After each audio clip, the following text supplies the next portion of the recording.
The book of First Samuel, chapter 8, verse 1, 1 Samuel 8 and 1, 1 Samuel, the 8th chapter, and the first verse. The Israelites asked for a king. When Samuel was old, he made his sons judges for the Israelites. The name of his firstborn son was Joel. The name of his second son was Abijah. They were judges in Beersheba town. But Samuel's sons did not live in a good way, as Samuel had done. They took money from people in ways that were not honest. They accepted bribes so that they did not judge in a fair way. So all the Israel's leaders went together to meet Samuel at Ramah. They said to him, "You're old. Your sons do not live in the way that you've done. All the other nations have kings to lead them. So choose a king to rule over us like they have." When Israel's leaders said, "Choose a king who will lead us," Samuel was not happy. So he prayed to the Lord. The Lord said to Samuel, "Listen to everything that people are saying to you. I myself should be their king. So it is not you that they refuse to accept. It's me that they do not accept to be their king. They're doing what they've always done. Since I brought them out of Egypt, they've continued to turn away from me. They've chosen to serve other gods. Now they're turning against you in the same way. So do what they're asking you to do. But warn them about what will happen. Tell them how their kings will rule over them." Samuel spoke to the people who had asked him to give them a king. He told them everything that the Lord had said to them. Samuel said to them, "This is how the king will rule over you. He'll take your sons to be his soldiers. They'll ride his horses and they will drive his chariots. They will have to run in front of his own chariot. The king will choose some of your sons to be officers in his army. Some will be leaders of 1,000 soldiers. Others will be leaders of 50 soldiers. Some of your sons will have to plow the king's fields. They will have to cut his crops at harvest time. They will have to make weapons for the king to fight wars. They will have to fix his chariots. The king will take your daughters to serve him. They will have to make perfume for him. They will also have to cook and bake bread for him. The king will take your best fields, vines, and olive trees away from you. He'll give all these to his own officers. He'll take a tenth part of all your seeds and grapes. He'll give them to his officers and servants. He will take your male and female servants for himself. He will take your best cows and your donkeys. He will use them for his own work. He will take a tenth of all of your sheep and your goats. You yourselves will become his servants too. Then you'll complain loudly to the Lord about your king that you have chosen to lead you. But the Lord will not answer you when you do that." But the people would not listen to Samuel. They said, "No, we want a king to rule us. We want to be like all the other nations. We want a king to rule us. He will be our leader when we go to fight our enemies." Samuel listened to everything that the people said. Then he told the Lord all about it. The Lord said to Samuel, "You must do what they want. You must give a king to them." And Samuel told Israel's people, "Return to your own towns, each of you." 1 Samuel chapter 9, Saul looks for his father's donkeys. Kish was an important man from the tribe of Benjamin. He was the son of Abiel. Abiel was the son of Zeror. Zeror was the son of Bekorah. Bekorah was the son of Aphiah. Aphiah was the son of was a descendant of Benjamin. Kish had a son whose name was Saul. Saul was a handsome young man. No other Israelite was more handsome than he was. When Saul stood with other people, you could see his head above everyone else. Some of Kish's donkeys had run away. Kish said to Saul, "Go look for my donkeys. Take one of these servants with you." So Saul and the servant traveled through the hill country of Ephraim. They went across the Elisha region, but they did not find the donkeys there. Then they went to Shalim region. The donkeys were not there either. They traveled through all of Benjamin's land. They still did not find that. Now, I didn't given up on the donkeys. You still running after the donkeys? They still did not find the donkeys. Well, of course, I know donkeys were very expensive back then. But it cost just as much to run all over the whole country. They reached the land of Zuf's clan. Saul said to his servant, "We must return home now. We've been away for a long time. My father will start to think that we've become lost. He will not be thinking about the donkeys anymore." The servant replied, "There's a servant of God who lives in this town. Everything that he says will happen, really happens. Everything that he says will happen, comma, really happens." There should be a comma there. "So people respect him very much. We should go to meet him. Perhaps he will tell us which way we should go from here." Saul said to his servant, "That is good, but what will we give to him? We've eaten all the food that we brought with us in our bags. What else do we have? We must give him something." The servant answered, "I still have one small silver coin. I will give that to the servant of God. Then he'll tell us which way we should go." That was the custom in Israel. If someone needed to hear a message from God, he would say, "We should go and talk with the seer." The man that we now call a prophet was called a seer at that time. Saul said to his servant, "That's a good idea. We should go now and see him." So they went to the town where the servant of God lived. They went up the hill to the town. Some young women came out of the town to get some water at a well. Saul and the servant asked them, "Is the seer here?" They said, "Yes, he's here. Go straight along this road. You must hurry. The seer came to town today because the people will offer a sacrifice. He will go with them to the altar on the hill. When you go into town, you'll find him before he goes up there. The people will not start to eat until he comes. First, he must bless the sacrifice. Then he'll eat with the people who are there. Go up into town now and you'll find him." Saul meets Samuel. Saul and the servant went up towards the town. When they arrived there, Samuel came towards them. He was going up to the altar on the hill. The day before Saul arrived, the Lord had already spoken to Samuel. He had said, "Tomorrow I will send a man to you who comes from the land of Benjamin. He'll arrive about this time of day. Anoint him to be the ruler over my people, Israel. He will save my people from the power of the Philistines. My people have called out to me for help. Now I've decided to help them."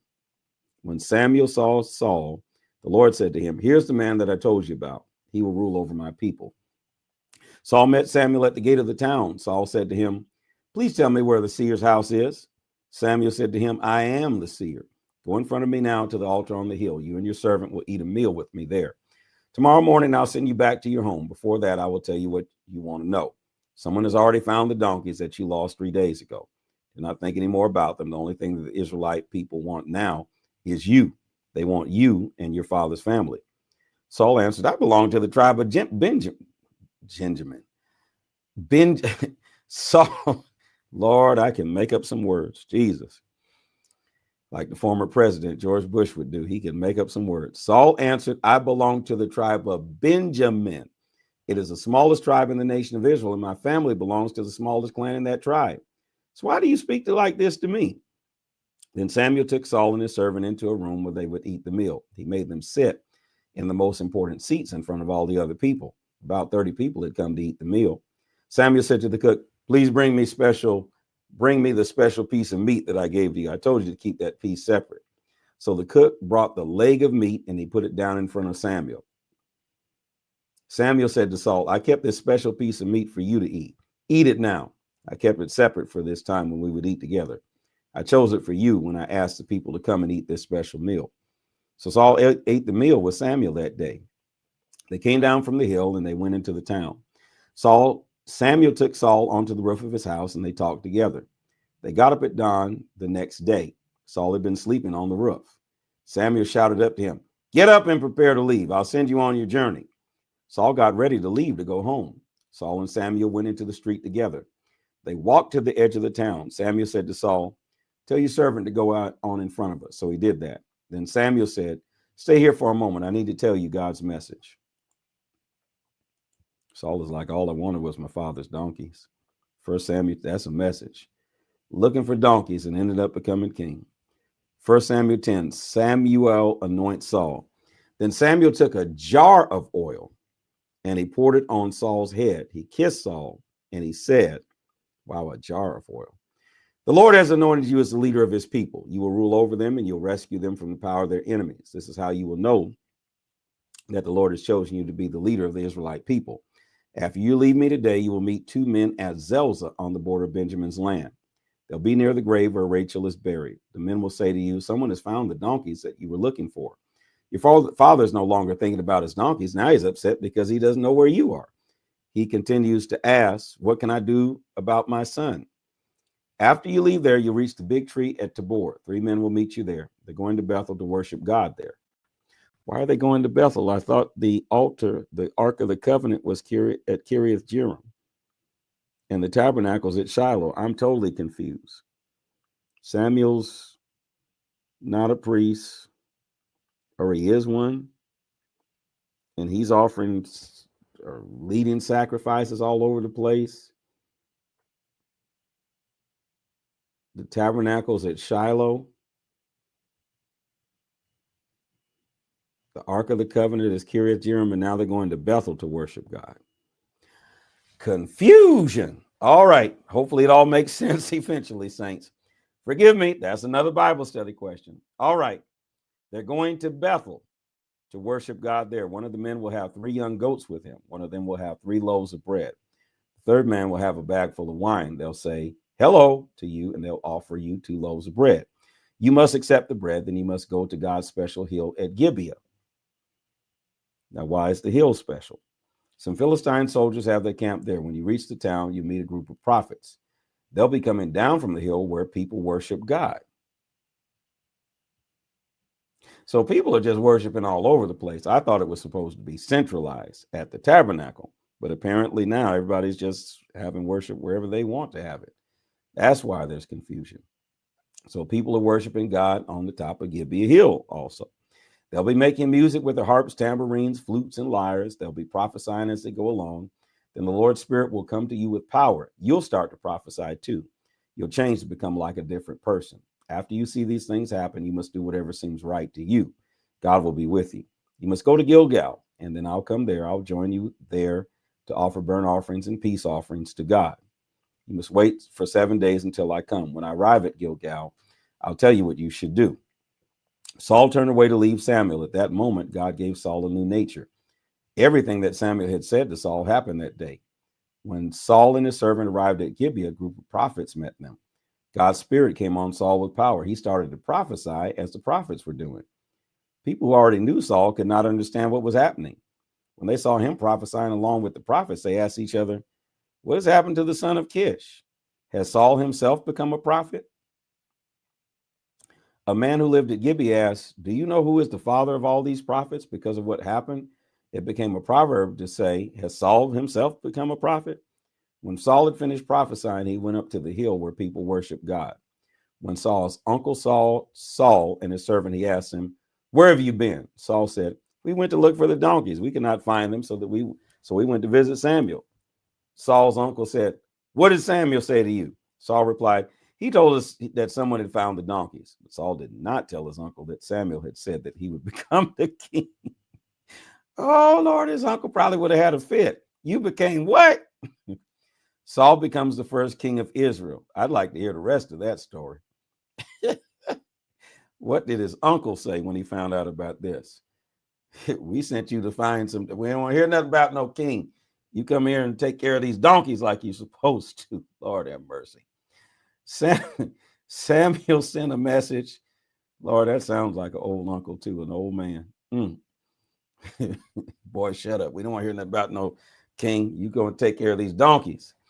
Samuel sent a message to all Israel's people. He told them to come to Mizpah to meet with the Lord. He said to them, "This is a message from the Lord, Israel's God. I led you Israelites out from Egypt. I saved you from the power of the Egyptians. I also saved you from other kingdoms that were cruel to you. I'm the one who saves you from all your pain and troubles. But now you've turned against me, your God. You said, 'No, we want a king to rule over us instead.' So now come and stand in front of the Lord. Stand together in your tribes and in your clans." So each tribe came forward to Samuel, tribe by tribe. God chose Benjamin's tribe, and each family from Benjamin's tribe went forward. So Samuel had already anointed him, already knew who he was, had already conversed with him, but he's going through this motion, and the people don't know what's going on, but Samuel knows what's going on. Interesting. Politics. Then each family from Benjamin's tribe went forward. God chose the family of Matri. Then God chose Kish's son Saul from the family of Matri. They looked for Saul, but nobody could find him. So they asked the Lord, "Has Saul arrived yet? Here yet?" The Lord said, "Yes, but he's hiding among the luggage." So they ran to find Saul. They brought him out from there. When Saul stood among the people, you could see his head above everyone else. Samuel said to all the people, "Look, here is the man that the Lord has chosen. There is nobody like him among all the people." Then the people shouted, "May the king live for a long time." Then Samuel explained to the people all the rules about a king. He wrote everything in a book. He put the book in a special place where they worship the Lord. Then Samuel told all the people to go back to their homes. Saul himself went back to his home at Gibeah. A group of brave men went with him. God had caused them to want to do that. But some wicked men were complaining. They said, "This man will never be able to save us." They did not respect Saul. They did not bring him any gifts. But Saul did not say anything against them. 1 Samuel chapter 11, Saul saves Jabesh town. 1 month later, Nahash went with his army to attack Jabesh, a town in Gilead region. Nahash was an Ammonite. The people in Jabesh said to him, "Make an agreement with us so that we will serve you." Nahash said, "I'll make an agreement with you only if you let me do this. I must cut out the right eye of every person in your town. I want to bring shame on all Israel's people. The leaders of Jabesh said to him, wait for 7 more days. We'll send a message to all the people in Israel. We'll ask them to rescue us. If nobody comes to save us, we'll agree to whatever you say. Men took the message to Gibeah, the town where Saul lived. When they told the news to the people there, the people started to weep loudly. Saul had been out on his farm. Interesting. So you're anointed king, but you go back to your farm to work. That's a message in itself. As he was returning home with his cows, he asked, what has happened here? Why are the people weeping? They told Saul what the men from Jabesh had said. When Saul heard the news, God's spirit came on him with power. He became very angry. He killed 2 of his oxen. He cut their bodies into pieces. He sent men with the pieces to all the towns in Israel. In each town, the men said, everyone must join Saul and Samuel to fight in their army. If they do not agree to join them, they will cut up your oxen just like this. People became afraid of what the Lord would do, so they all came together as one army. They met together at Bezek. Saul counted 300,000 men from Israel and 30,000 men from Judah. All right, so they're differentiating already. Saul said to the men who had brought the news from Jabesh, return to Jabesh, tell the people, we'll come to rescue you tomorrow before midday. That's a sermon. So the men took the message to the people in Jabesh. The people were very happy. The men there said to Nahash, tomorrow we'll come out of the town to help you. Then you can do anything that you want to us. Early the next day, Saul put his soldiers into 3 groups. At dawn, they attacked the camp of the Ammonite soldiers. The Israelite soldiers continued to kill the Ammonites until midday. The Ammonite soldiers who were still alive ran away in different directions. Each man ran off by himself. Help came before midday. The Israelite people said to Samuel, bring to us those men who said, we do not want Saul to rule over us. We must kill them. Saul said, no, you must not kill anyone today. It is the day when the Lord has rescued Israel's people. Samuel said to the people, now we will all go to Gilgal. We must all agree that Saul will continue to be our king. So everyone went to Gilgal. They went to the place where they worshiped the Lord. They all agreed that Saul would be their king. They offered peace offerings to the Lord. Saul and all the Israelites were very happy. Hopefully everybody's keeping track with this. They worship God at Gilgal. They worship God at Gibeah. They worship God at Bethel, at Kiriath Jearim, and also Shiloh. Confusion all over the place. 1 Samuel chapter 12. Samuel speaks for the last time.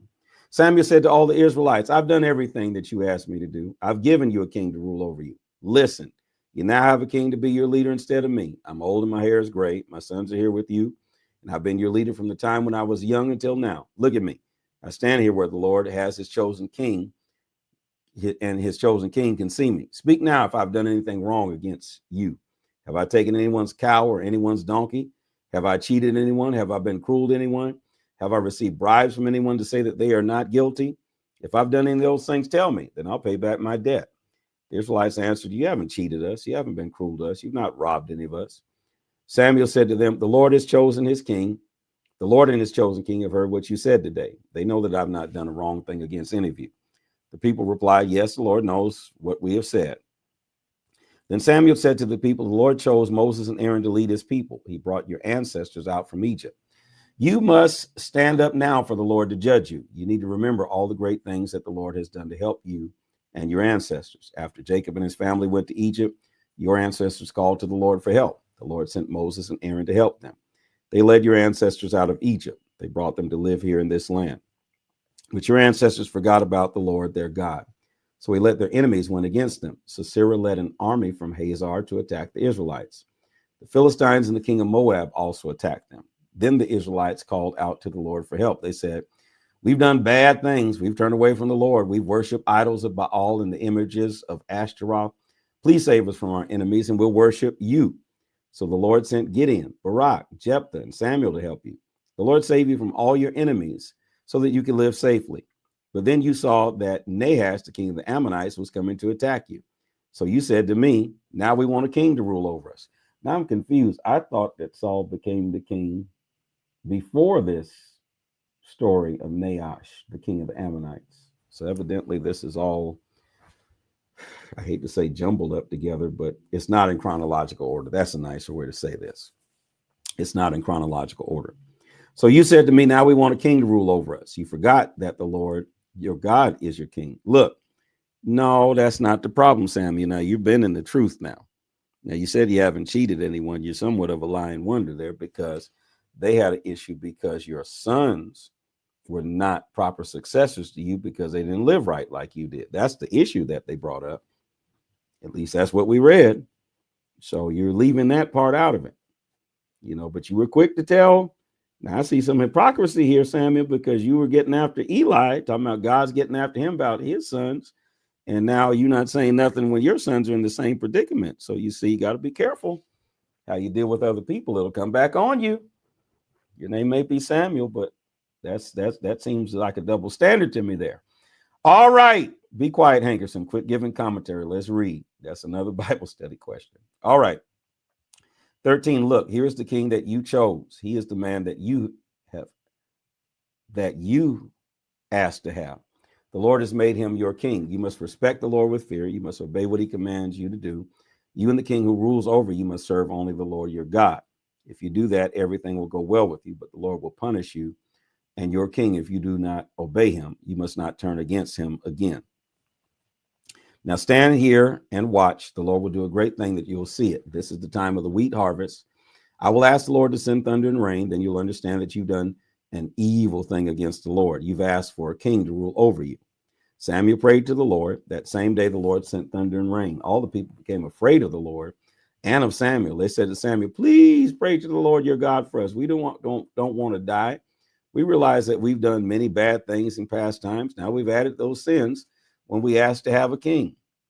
Samuel said, well, Samuel, you need to repent too, because now, again, you got after Eli. Samuel said to the people, do not be afraid. It is true that you've done an evil thing, but do not turn away from the Lord. Instead, serve him with all your strength. Do not worship idols or useless things. They cannot help you. They will never save you. The Lord was pleased to choose you to be his own people. He'll show you that he is faithful and he will not leave you alone. As for me, I'll not stop praying for you. That would be a sin against the Lord. I will teach you how to live in the right way. But you must respect and obey the Lord. You must serve him faithfully with all your strength. Remember the great things he has done for you. If you continue to do evil things, that will be the end of you and your king. 1 Samuel chapter 13, Jonathan attacks the Philistines. Saul was 30 years old when he became king. He ruled Israel as king for 42 years. That's a long time. He chose 3,000 men from Israel's army to be with him. 2,000 of those men stayed with him at Michmash and in the hill country of Bethel. Then 1,000 men were with his son Jonathan at Gibeah in the land of Benjamin's tribe. Saul sent all the other men of the army back to their homes. Some Philistine soldiers had a camp at Gibeah. Jonathan attacked them there, and all the Philistines heard about it. Saul sent a message throughout all Israel to warn people of the danger. He said, listen, all you Hebrew people, everyone in Israel heard this message. Saul has attacked the Philistines' camp. Now the Philistines hate the Israelites even more than they did before. So the soldiers in Israel came to join Saul at Gilgal. Saul prepares to fight the Philistines. The Philistines' army came together to fight against the Israelites. The Philistines had 3,000 chariots. They had 6,000 soldiers who rode on horses. Their whole army had more soldiers than the sand on the shore of the sea. The Philistine army went to make their camp at Michmash, which was east of Beth Aven. The Israelites realized that they would be in big trouble if the Philistines attacked them. Some of them went and hid in caves or among the bushes. Others hid among the rocks and holes in the ground or in wells. Some of the Israelite soldiers crossed the Jordan River. They escaped to the land of Gad and Gilead. Saul himself stayed at Gilgal. All the soldiers that were still with him were shaking with fear. Samuel had told Saul that he must wait for him to come to Gilgal. Saul waited for 7 days, as Samuel had said, but Samuel still had not arrived. Saul's army began to leave him. So Saul said, bring the burnt offerings and the peace offerings to me. Then Saul offered the burnt offering to God. Just as he finished doing that, Samuel arrived. Saul went to meet Samuel to say hello. Samuel asked Saul, what have you done? Saul replied, the soldiers were starting to leave me. You had not arrived here at the time that you said you would come. I could see that the Philistine soldiers were preparing for battle at Michmash. I thought that they would come to attack me at Gilgal. I thought, before they do that, I must ask the Lord to help us in the fight.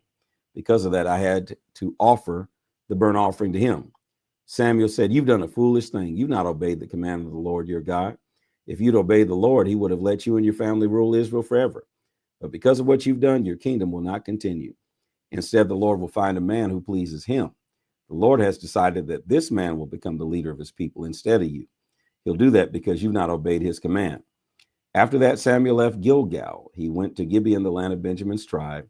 Saul counted the soldiers who were still with him. There were about 600 men. Saul and his son Jonathan were staying in Gibeah in the land of Benjamin's tribe. They had their soldiers with them there. The Philistines had their camp at Michmash. The Philistines sent out 3 small groups of soldiers to attack towns in Israel. One group went towards Ophir in the land of Shual. The second group went towards Beth Horon. The third group went to Israel's border where they could see across the Zobium Valley towards the wilderness. At that time, there were no people in Israel who could use iron to make things. The Philistines had said, "We must not let the Hebrew people make swords and spears." So the Israelites had to ask the Philistines to mend their plows, axes, hoes, and knives that they used on their farms. The Israelites had to pay 8 grams of silver for the Philistines to make each plow or hoe sharp again. They paid 4 grams of silver for each axe, knife, or ox goad. So when the fight started, the soldiers that were with Saul and Jonathan did not have any swords or spears. Only Saul and his son Jonathan had them. Jonathan attacks the Philistines. A group of Philistine soldiers went to the narrow road across the hills at Michmash. 1 Samuel 14, as a young man carried the armor of Saul's son Jonathan. One day Jonathan said to the young man, "Come with me. We will go over to the place where the Philistine soldiers have their camp." But Jonathan didn't tell his father what he was doing. Saul was staying near Gibeah. He sat under a big fruit tree at Migron. There were about 600 soldiers with him. The priest Ahijah was with Saul. Ahijah wore the priest's ephod. Ahijah was the son of Ichabod's brother, Ahitub. Ahitub was the son of Phinehas and grandson of Eli. Eli was the priest who had served the Lord in Shiloh. Nobody knew that Jonathan had left. To reach the Philistines, he had to go along a narrow valley. There were high rocks on both sides of the road. The name of one rock was Bozez. The name of the other rock was Sina. The rock on the north side of the road was near Michmash. The rock on the south side was near Gibeah. Jonathan said to the young man who carried his armor, "Now we will go to the camp of those foreign people. Perhaps the Lord will help us to win the fight. He can win a battle whether there are many soldiers or only a few." The young man said, "You must do whatever you think is right. I will serve you faithfully all the way." Jonathan said, "Listen, we will go across to the Philistines now. We will let them see us. They may tell us to stop and wait for them to come to us. If they say that, we'll stay here. But they may ask us to go up and fight against them. Then we will do that. We will know that the Lord has put them under our power. It will be a sign for us." It will be a sign for us. Here we go. I moved that and got lost my place. Verse 11. Jonathan and the young man stood where the Philistine soldiers could see them. The Philistines said, "Look, the Hebrews are coming out of the holes where they've been hiding." They shouted to Jonathan and the young man, "Come up here to fight against us. We'll teach you how to fight."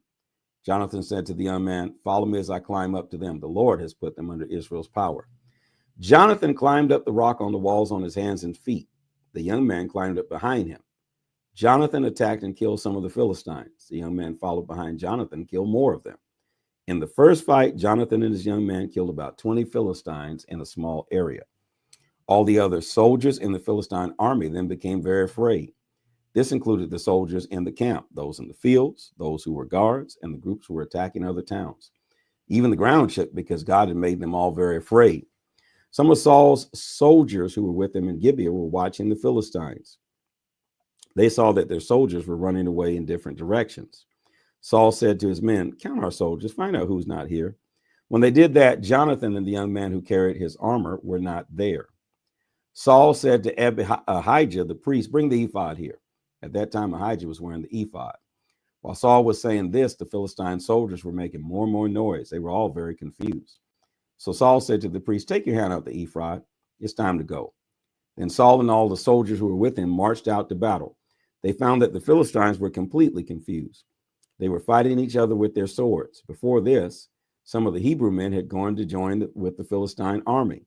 Now they went back to join the Israelite army with Saul and Jonathan. Before this, some of the Hebrew men had gone to join with the Philistine army. Now they went back to join the Israelite army with Saul and Jonathan. The Israelite soldiers who had hidden in the hill country of Ephraim also heard the news. When they knew that the Philistine soldiers were running away, they chased after them as well. In that way, the Lord saved Israel's people on that day. The battle moved all the way to Beth Aven and beyond it. After the battle, the Israelite soldiers became very weak and hungry that day. Saul had told his army to agree to this promise. Nobody may eat any food before this evening. By then I will have won against my enemies. If anyone eats anything before then, may God curse him. So no soldier in Saul's army ate any food. Saul's army went into a forest. There was honey on the ground. The men all saw the honey, but none of them ate any of it. They were afraid that God would curse them. Silly. But Jonathan had not heard about the soldier's promise to his father. He pushed the end of his stick into the honey. He took some of the honey on his fingers and ate it. Then he felt stronger. One of the soldiers told Jonathan, your father made us a promise not to eat any food today. We all agreed that God should curse anyone who eats anything. That's why we're all so weak. Jonathan said, my father's caused a lot of trouble to all the people. Look what happened. When I ate only a little bit of honey, I became strong again. When our army won against our enemies today, we could have eaten the food that they left, and our soldiers would have been strong enough to kill many more Philistines. That day, the Israelite army killed many Philistine soldiers. They chased the Philistines all the way from Michmash to Ajalon. After this, the Israelites became tired and weak. So they quickly took sheep, cows, and calves from the Philistines as food to eat. The soldiers were so hungry that they killed animals on the ground. Then they ate the meat with the blood still in it. Oh, Lord. Someone told Saul, look at what the army is doing. They're eating meat that still has blood in it. That's a sin against the Lord. Saul said to his soldiers, you've turned against the Lord. Find a large stone and roll it here to me. No, you the one turned against it with that stupid vow. Then Saul said, go around and tell the soldiers, bring the cows and the sheep here, kill them properly and eat them there. Do not eat meat which still has blood in it. That's a sin against the Lord. So that night, every soldier brought an army. They killed their animals on the stone.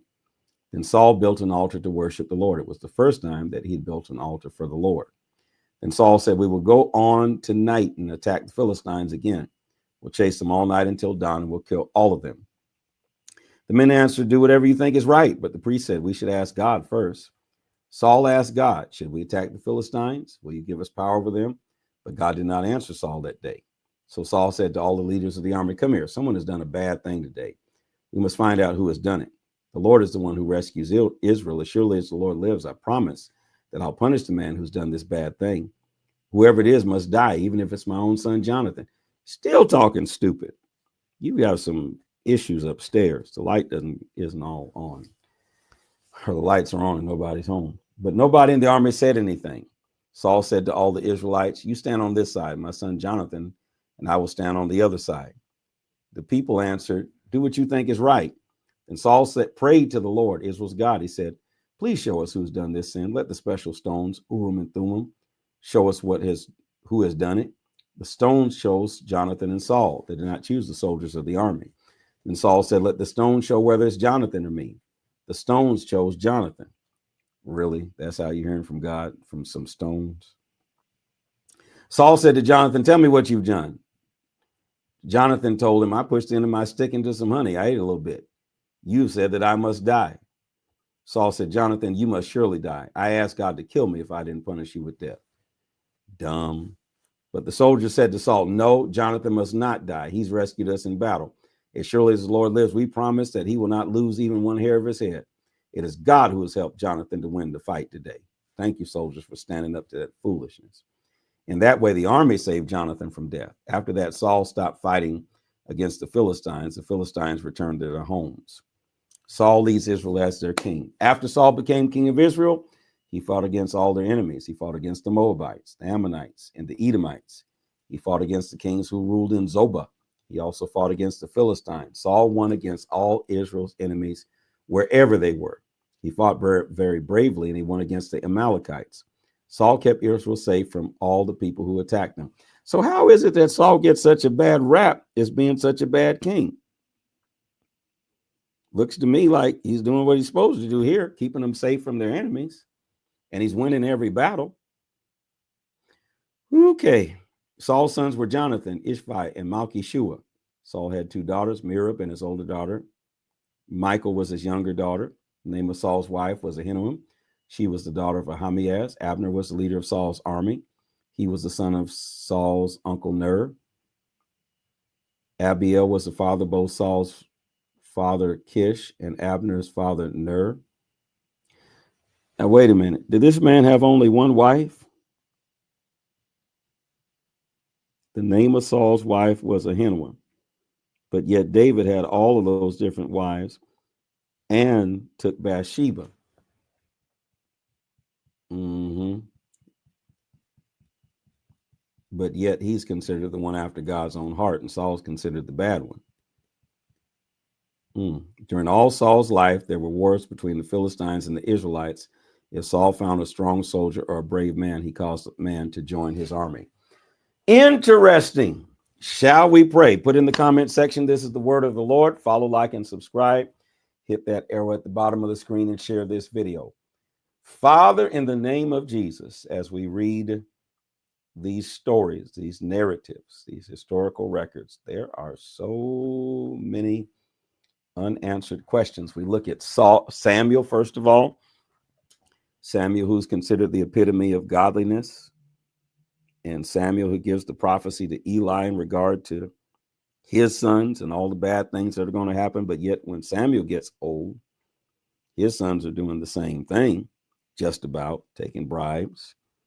But yet he says it's the people's fault for asking for a king when there was really a deficit in how he was leading, because the next people that were supposed to become leaders, the people complained, they don't have the same godly standards you have. Seems like a double standard in hypocrisy. And then yet we hear all about David being the man after God's own heart, Saul being the bad guy, but yet we don't read about all these different wives Saul having, but we read about all the different wives that David had, plus also committing adultery with Bathsheba. And also we read about Saul's successes and winning all these different battles against Israel's enemies. My God, what that shows us, God, is that it's all in your hands. It's all in your hands. And sometimes we can put ourselves on pedestals and feel like we're so much better than everybody else, but yet you alone are worthy. You alone are righteous. Our righteousness is nothing but filthy rags. And we must be robed in your righteousness, because if we try to establish our own righteousness, we will never get any place. And so, God, these passages show us we need a king, the King of Kings and the Lord of Lords, because in spite of Samuel talking about all the great things he had done, there were yet flaws in his armor. In spite of all the talk about David being after God's own heart, and Saul was such a bad guy, he yet ruled 42 years. He yet had a successful reign. And it looked like he had a strong family too, because we don't read about all of the different catastrophes in Saul's family's life like we read about in David's family's life. My God, help us to fully understand more so about your word and how all these things fit into play. But again, thank you for Jesus, the King of Kings and the Lord of Lords, who is the perfect example. God, we ask this in Jesus' name. Thank God. Amen. Please put in the comment section, this is the word of the Lord, and say amen to the reading of his word.